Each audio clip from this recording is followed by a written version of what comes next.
ఈరోజు మహిళ దగ్గర 10 రూపాయలు ఉంటే మొట్టమొదట తమ పిల్లల చదువుల కోసం ఖర్చు పెడతారు. ఆ తర్వాత పిల్లలను ఎదగడానికి, పిల్లలు ఆరోగ్యవంతంగా ఉండడానికి, వాళ్ళకు ఒక సంస్కారం నేర్పడానికి ఖర్చు పెడతారు. ఆ తర్వాత కుటుంబము 10 మంది ముందు గౌరవంతో బ్రతకడానికి అవసరమైన విధంగా ఖర్చు పెడతారు. కానీ అదే ఇంటి ఆయన చేతిలో 10 రూపాయలు ఉంటే సాయంత్రం పోయి బెల్ట్ షాపులు ఇచ్చొస్తాడు.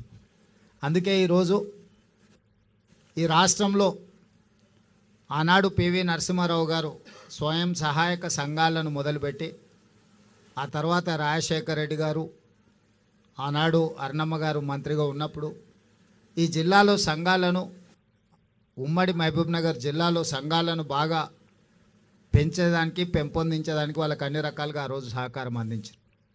తెలంగాణ రాష్ట్రం వచ్చిన తర్వాత మహిళా సంఘాలకు గ్రహణం పట్టినట్టుగా కొంతకాలము చాలామంది ఎలాంటి సహాయం లేక, ఆదరణ లేక ఇబ్బందులను ఎదుర్కొన్నారు.